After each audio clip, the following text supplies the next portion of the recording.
मुअज़्ज़िज़ दोस्तों, मैं हूं माजिद मलिक और आप तमाम देखने और सुनने वालों को अस्सलाम वालेकुम। नाज़रीन ग्रामी, कुरान पाक की सूरत तकासुर में अल्लाह अज़्ज़ व जल का फरमाने आली शान है कि कसरत ने तुम्हें हलाक कर डाला। इस आयत मुबारका के मिस्ताक आज हर तरफ टेक्नोलॉजी की कसरत और उसके बेदरेग इस्तेमाल ने लोगों को हलाकत की जानिब गामजन कर रखा है, जबकि इस दौर में जदीद तरीन इजादात का बादशाह यानी मोबाइल को इस हलाकत का सहरा बांधा जाए तो बेजान ना होगा, क्योंकि बेशुमार इजादात के बावजूद आज हर छोटा बड़ा, जवान बुजुर्ग, अमीर गरीब सभी इस इजाद के इस कदर आदी हो चुके हैं कि गोया इसके बगैर जिंदगी का तसव्वुर ही मुमकिन नहीं लगता। और फिर सोने पर सुहागा उस वक्त हुआ जब सोशल मीडिया ऐप्स मार्ज़े वजूद में आई, जिसमें सबसे ज्यादा मारूफ ऐप फेसबुक है, जिसके बारे में कहा जाता है कि जब इसे बनाने का इरादा किया गया तो खुद फेसबुक के फाउंडिंग प्रेसिडेंट सेवन पार्कर का कहना था कि हम चाहते हैं कि कोई ऐसी एप्लीकेशन बनाई जाए जिसके जरिए लोग ज्यादा से ज्यादा अपना वक्त मोबाइल को दे सके, और इसके लिए हमने फेसबुक की प्रोग्रामिंग कुछ इस अंदाज से की जिससे फेसबुक ह्यूमन साइकोलॉजी में मौजूद कमजोरियों का गलत फायदा उठा सके। Thought process that went into building these applications, Facebook being the first of them to really understand it. That thought process was all about how do we consume as much of your time and conscious attention as possible. नाज़रीन, इन तमाम बातों के मिस्दाक आज हम देखते हैं कि मुख्तलिफ रिसर्चेस के पेश नज़र सोशल मीडिया ने हमें बेशुमार किस्म के नफ्सियाती अमराज में मुब्तला कर दिया है, जिसमें बार बार नोटिफिकेशन चेक करने के अलावा कमेंट्स और लाइक्स का मुंतज़िर रहना, इसके अलावा बिला वजह स्क्रीन पर उंगलियां घुमाते रहना और सबसे बढ़कर सुबह उठते ही मोबाइल चेक करना, ये सब वो चीजें हैं जो आज हर इंसान के लिए एक किस्म की मुसरत का बायस बनती हैं। बाद साइंसदानों ने इस अमर की तस्दीक की है कि कोई दिलचस्प खबर पढ़ना या जिंदगी में अहमियत रखने वाले किसी शख्सियत की जानिब से पैगाम मिलने के सबब दिमाग से डोपामाइन नामी हार्मोन खारिज होता है, जिसके नतीजे में हम मुसरत महसूस करते हैं। लिहाजा हम उस जानिब माइल होते हैं ताकि हार्मोन के खारिज होने से बार बार मुसरत हासिल कर सके। नाज़रीन ग्रामी, यहाँ सवाल ये पैदा होता है कि किस तरह कोई एप्लीकेशन हमारे दिमाग में हार्मोन खारिज करने का सबब बन सकती है। इस बारे में जर्मन बोन यूनिवर्सिटी के मुहक्किक अलेक्जेंडर मार्कोविट्ज के मुताबिक इंसान मोबाइल स्क्रीन में कुछ नया होने की उम्मीद पर उसे बार बार देखने की इज़्तिरारी कैफियत में रहता है। ये अमल डोपामीन हार्मोन के खारिज होने के लिए जिस्म को मुतहरिक करता है, और इसी वजह से इंसान मोबाइल फोन को हाथ में पकड़े रहने और इसमें जो कुछ हो रहा है उसको फौरी तौर पर जानने की मुसलसल ख्वाहिश रखता है। इस रिसर्च के बाद जो नतीजा सामने आया उसका सरासर फायदा अनट्रैक कंपनीज को हुआ। इन कंपनियों ने इंसान में पैदा होने वाले इस हार्मोन की इन तमाम वजूहात को जान लिया जो इसके मुतहरिक होने का सबब बनती थी, जैसे कि जब भी इंसानों को कोई चैलेंज या कोई टास्क पूरा करने पर अवार्ड मिलता है तो ये हार्मोन तेजी से खारिज होना शुरू हो जाते हैं, जिसकी वजह से हमारे दिमाग पर बिल्कुल वैसा ही असर पड़ता है जैसा किसी नशे के आदी इंसान के दिमाग पर नशा करने के बाद पड़ता है। लिहाजा दोस्तों, इंसानी दिमाग की इस कारकर्दगी का गलत इस्तेमाल करने के लिए अनटेक कंपनियां ऐसी ऐप्स इजाद करती हैं जो हमारी दिमागी हालत को बेकाबू कर दें,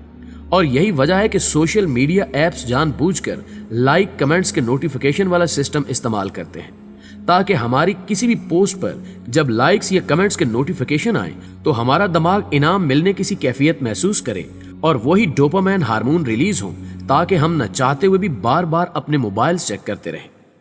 नाज़रीन ग्रामी, अगर गौर करें तो मालूम होता है कि यही वो तमाम मकासद थे जिनकी बुनियाद पर इन ऐप्स को तख्लीक किया गया, और आज तकरीबन हर इंसान इस ऐप की लत में ऐसा लगा है कि खुद उस ऐप के फाउंडिंग प्रेसिडेंट सेवन ने इसके नेगेटिव पहलुओं को इस कदर बड़ी तादाद में बढ़ते देखा तो कुछ अरसे बाद ही फेसबुक से रिजाइन कर दिया, क्योंकि फेसबुक सोशल मीडिया से होने वाले नशे को अपने मकासद के लिए इस्तेमाल करना शुरू हो गया था। और फिर यही मामला गूगल पर काम करने वाले एक ट्रेस्टन हारिस नामी मुलाजिम के साथ भी पेश आया कि जब उस पर भी पर्दे के पीछे छुपे राज आया हुए तो उन्हें जानने के बाद उसने भी गूगल की जॉब से रिजाइन कर दिया, और रिजाइन के बाद उसने अपने एक इंटरव्यू में बताया कि सिलिकॉन वैली में मौजूद एक अनटेक कंपनी ज्यादा पैसे कमाने के लालच में अपने मखसूस अंदाज से लोगों को जहनी हालत पर अपना मनचाहा असर डाल रही है ताकि आप अपने स्मार्टफोन्स पर ज्यादा से ज्यादा टाइम गुजार सकें और फिर उन्हें अपने बनाए हुए ऐप्स की बदौलत ज्यादा से ज्यादा मुनाफा मिले। दोस्तों, अब जैसे जैसे वक्त गुजर रहा है इन मशहूर ऐप्स की देखा देखी آج ایسی سوشل میڈیا ایپس وجود میں آ چکی ہیں جو کچھ ہی دنوں میں لوگوں کو اس برین ہیکنگ میتھڈ کے ذریعے اپنی ایپس کے نشے میں گم کرنے کا سبب بنتی ہیں تاکہ لوگ زیادہ سے زیادہ وقت موبائل فونز پر گزاریں۔ جبکہ ماہرین نے موبائلز کے زیادہ استعمال پر بات کرتے ہوئے انکشاف کیا کہ حیرت انگیز طور پر وقفے سے فون کی طرف دیکھنے کے نتیجے میں انسان کے اندر نہ صرف تخلیقی صلاحیت کم ہو جاتی ہے بلکہ دماغ کے کینسر کے چانسز بھی بڑھ جاتے ہیں۔ تحقیقات کے مطابق جب انسان بار بار سکرین پر نظریں جماتا ہے تو یہ عادت اس میں سے مسرت کے احساس کو کم کر دیتی ہے جو آگے جا کر برین ٹیومر کا سبب بنتی ہے۔ سائنسی جریدے journal of environmental and public health میں شائع ہونے والے مقالے کے مطابق 1995 سے 2015 کے درمیان کیے گئے مطالعے سے انکشاف ہوا کہ گزشتہ 10 برس کے دوران دماغ کے کینسر میں 10 گنا اضافہ ہوا ہے۔ برین ٹیومر کے بڑھتے ہوئے ان واقعات کی وجہ طرز زندگی میں تبدیلی اور موبائل فون کا بڑھتا ہوا استعمال ہے۔ سائنسدانوں نے ٹیومر کے مطالعے کے دوران دیکھا کہ زیادہ تر ٹیومر دماغ کے پچھلی جانب اور کان سے ذرا اوپری حصے میں پائے گئے۔ دماغ کے بالائی اور پچھلے حصے کے درمیانی حصے میں موجود ٹیومر عین کان کے اوپر موجود تھے،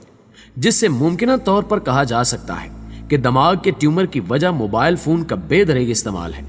اور جیسے جیسے معاشرے میں موبائل کا استعمال بڑھ رہا ہے ویسے ویسے برین ٹیومر میں بھی اضافہ ہو رہا ہے۔ ناظرین گرامی، اس طرح کے ٹیومر کو گلیوبلاسٹوما کہا جاتا ہے اور یہ دماغ کے بالائی اور پچھلے حصے کے درمیان پیدا ہوتا ہے اور کبھی کبھی ابتدائی طور پر یہ ریڑھ کی ہڈی سے بھی جنم لیتا ہے، تاہم زیادہ تر یہ کان کے اوپری حصے کی جانب پیدا ہوتا ہے جس کی ابتدائی تشخیص مشکل ہوتی ہے، لیکن چکر آنا، دھندلا دکھائی دینا، بے ہوش ہو جانا یا چال میں فرق آنا اس کی ابتدائی علامات ہو سکتی ہیں۔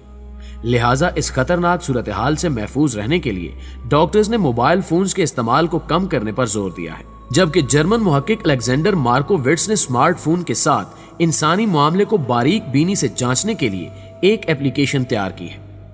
اس ایپلیکیشن کے مطابق اسمارٹ فون استعمال کرنے والا شخص یہ جاننے کے لیے کہ آیا کوئی نئی چیز آئی ہے یا نہیں، روزانہ اوسطاً تقریباً 88 مرتبہ اسمارٹ فون کو دیکھتا ہے اور ایک دن کے اندر 53 مرتبہ پیغامات کے جواب ارسال کرتا ہے۔ لہٰذا یہی وہ وقت ہوتا ہے جب کوئی قوم زوال کا شکار ہو جاتی ہے۔ جی ہاں دوستو، اگر ہمارا یہی حال رہا جو آج نوجوان نسل سے لے کر بچوں بڑوں تک کا ہے تو وہ دن دور نہیں کہ جب ہم دشمن کی طرف سے غیر اعلانیہ جنگ کا شکار ہو جائیں گے جو آج میڈیا وار کی صورت میں ہمارے سامنے موجود ہے۔ ناظرین گرامی، تاریخ اس بات کی گواہ ہے کہ قوموں کے لیے اعلانیہ جنگ آسان اور غیر اعلانیہ جنگ انتہائی خطرناک ہوتی ہے، کیونکہ ڈکلیئرڈ وار میں دشمن سامنے ہوتا ہے اور حملے کا طریقہ کار بھی واضح ہوتا ہے، مگر آج جو جنگ میڈیا، موبائل اور جدید ٹیکنالوجی کی صورت میں ہمارے سامنے ہے، اس میں ہر مسلمان کو واضح طور پر الجھا کر اسے فحاشی، عریانی اور بے حیائی میں مبتلا کرنے کی کوشش کی جا رہی ہے۔ واضح ہے کہ فحاشی، عریانی اور بے حیائی وہ طاقتور حملہ ہے جو افواج اور قوموں سے غیرت اور سوچنے سمجھنے کی صلاحیت چھین لیتا ہے، کیونکہ تاریخ کے مطابق قدرت کا یہ امر اٹل ہے کہ جو قومیں فحاشی، عریانی اور بے حیائی میں مبتلا ہوتی ہیں وہ آخر کار تباہ و برباد کر دی جاتی ہیں، کیونکہ قوم کی بصیرت اور افواج کی ہمت برکت کی وجہ سے قائم ہوتی ہے۔ اگر قوم بے حیا اور فحاش ہوگی تو افواج کی دلیری اور جرأت سستی اور حکمت آمیزی میں بدل جائے گی اور یوں وقت پر فیصلے نہیں ہو سکیں گے، پھر نتیجتاً ناکامی ہمارا مقدر ٹھہرے گی۔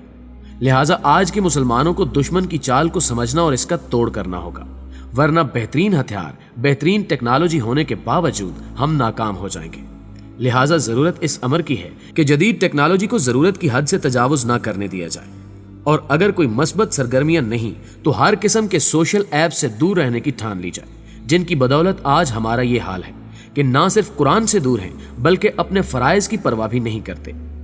آخر میں اللہ سے دعا ہے کہ وہ ہمیں ہر شے کی کثرت سے بچائے اور اعتدال اور میانہ روی سے زندگی گزارنے کے لائق بنائے، آمین ثم آمین۔ دوستو، اگر ویڈیو واقعی آپ کو اچھی لگی ہے تو اسے لائک کرتے ہوئے اپنے دیگر دوستوں کے ساتھ بھی شیئر ضرور کیجیے۔ جلدی حاضر ہوتے ہیں ایک نئی معلوماتی ویڈیو کے ساتھ، تب تک اپنا اور اپنے پیاروں کا ڈھیر سارا خیال رکھیے۔ اللہ نگہبان۔